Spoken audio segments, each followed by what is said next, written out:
جی یہ کسی بھائی کا سوال ہے کہ شیخ صاحب میرا یہ سوال ہے کہ میں نے آج سے 1 سال پہلے بحرین میں کاروبار شروع کیا تھا۔ شروع میں بہترین کام تھا، لیکن آہستہ آہستہ آج یہ حال ہے کہ میرا کاروبار بالکل ٹھپ ہو گیا ہے اور سخت پریشانی ہے۔ اس میں کوئی کہتا ہے کہ جادو ہے، کوئی تعویذ ہوئے ہیں، تو ابھی میں اس بارے میں سخت پریشان ہوں۔ آپ میری رہنمائی کریں کہ اب کیا کروں، اس کا کیا حل ہے؟ جزاک اللہ خیر۔ سوال میرے بھائیوں نے سن لیا۔ اس کا جواب میرے بھائی میں عموماً مجھ سے یہی سوال ہوتے ہیں، تو ایک دعا ہے، اللہم لا مانع لما آتیت ولا معطی لما منعت ولا ينفع ذا الجد منک الجد۔ اللہ جسے چاہے عطا کرنا اسے کوئی روک نہیں سکتا، اللہ جسے نہ چاہے اسے کوئی دے نہیں سکتا، اس کے آگے کسی بڑے کی بڑائی نہیں ہے۔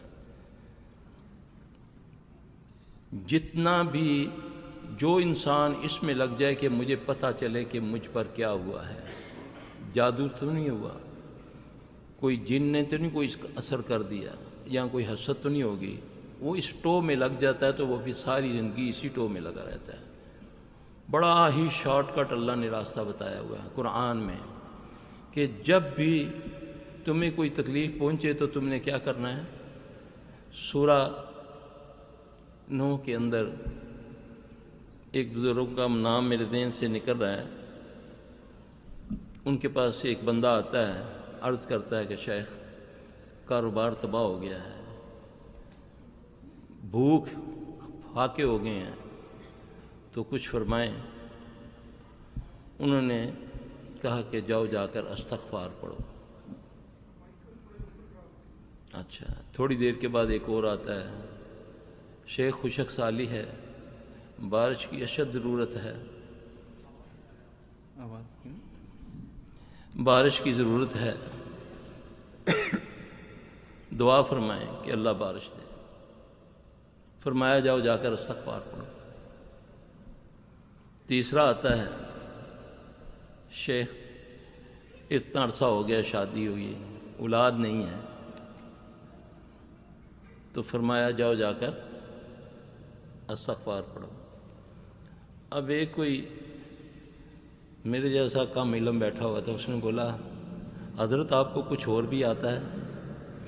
وہ بیٹا مانگنے آیا، بیٹے کے لیے دعا کے لیے آیا تو آپ نے اس کو استغفار پہ لگا دیا، وہ بارش کے لیے آیا تو آپ نے استغفار پہ لگا دیا، وہ اپنے کاروبار کے لیے آیا تو آپ نے اس کو استغفار پہ لگا دیا۔ انہوں نے سورہ نوح کی 10 نمبر آیت سے تلاوت کرنی شروع کر دی کہ جب تم استغفار پڑھو گے تو میں رحمت کی بارش برساؤں گا، بیٹوں سے تمہیں نوازوں گا، باغ دوں گا، باغ، نہریں دوں گی۔ یہ اللہ کا وعدہ ہے سچا۔ جب کاروبار کرتے ہیں ہم تو اللہ تعالیٰ سے مدد مانگ کر صدقہ خیرات کیا کریں، اس سے بلائیں ٹلتی ہیں۔ ہم صدقہ کب دیتے ہیں؟ جب بلا آ جاتی ہے۔ صدقہ بلا کو کھا جاتا ہے۔ چاہے اپنی استطاعت کے مطابق آپ صدقہ نکالیں، پھر جو بھی ہے جادو سے ہو سکتا ہے، سب کچھ ہوتا ہے، لیکن جادو توڑنے والا کون ہے؟ سوائے اللہ کے کوئی جادو نہیں توڑ سکتا۔ تو میرے بھائی کثرت سے استغفار پڑھیں، کثرت سے، اس ٹو میں نہ لگیں، نہ آپ کچھ کر سکتے ہیں۔ لوگ آپ کو حساب لگا کر لڑائیں گے، کہیں گے فلاں نے جادو کیا۔ ہاں، جادو سے بھی کاروبار رک جاتا ہے، نظر سے بھی کاروبار تباہ ہو جاتے ہیں، لیکن اس کو بچانے والا صرف ایک ہی ہے، وہ ہے میرا اللہ۔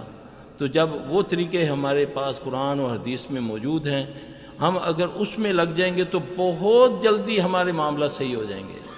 جب ہم لمبے چوڑے اس میں لگ جائیں گے کہ نہیں جی پہلے ہمیں بتائیں، تو پھر وہ شعبدے باز تمہیں وہ کچھ بتا دیں گے کہ ساری زندگی یہ ایک دلدل ہے جو تم اس میں دھنستے ہی جاؤ گے، پھر کبھی نہیں نکلو گے۔ بہترین حل ہے، راتوں کو اٹھو، فجر سے پہلے اٹھ کے غسل کر کے اللہ سے دعا مانگو، اپنے گناہوں کی معافی مانگو، رو اللہ کے آگے۔ انشاءاللہ جادو بھی ہوگا تو وہ بھی انشاءاللہ تعالیٰ، دیکھیں نبی پر جادو ہوا تو نبی علیہ السلام صلی اللہ علیہ وسلم نے اللہ سے دعا کی، پھر اللہ پاک نے اس کو ظاہر کیا، پھر اللہ نے اس کا اثر کو بھی توڑنے کا طریقہ بتا دیا. تو اللہ قیامت تک کے لیے رہنمائی فرماتا ہے جو نبی کے طریقے کو اڈاپٹ کرتے ہیں. باقی پڑھائیاں ہیں. ایک صحابی امامہ رضی اللہ تعالیٰ عنہ ہیں، آتے ہیں عرض کرتے ہیں یا رسول اللہ صلی اللہ علیہ وسلم کاروبار ہے تباہ ہو گیا ہے، بیمار ہو گیا ہوں، سستی کاہلی ہے، کنجوس بن گیا ہوں، ڈر لگتا ہے لوگوں سے، قرضے کا وبال چڑھ گیا ہے. تو نبی علیہ السلام سے نے فرمایا تجھے میں چند کلمے سکھاتا ہوں، اس کو صبح شام پڑھ لیا کرو، اللہ تیرے حالات صحیح کر دے گا. اللہ یہ دعا ہے، آپ کتابوں میں پڑھ لیں، یاد کر لیں، یقین سے اس کو پڑھنا شروع کر دیں. صحابی امامہ رضی اللہ عنہ عرض کرتے ہیں کہ میں نے اس کو چند دن پڑھا. اللہم انی اعوذ بکا من الہم والحزن واعوذ بکا من العجز والکسل واعوذ بکا من البخل والجبن واعوذ بکا من غلبۃ الدین وقہر الرجال.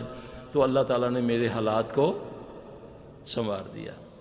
اب اس پر بھی شیطان نے اطمینان دے گا، وہ کہے گا کچھ اور دسو جی مولوی صاحب، کوئی لکھوں والا وظیفہ دسو، لاکھوں والا کوئی ایسی پڑھائی دو کہ جو کام میں رات ساری بیٹھ کے کروں، یہ کم ہے. نہیں بھائی، اس پر یقین کر کے پڑھو، دیکھو انشاءاللہ حالات کیسے سنورتے ہیں.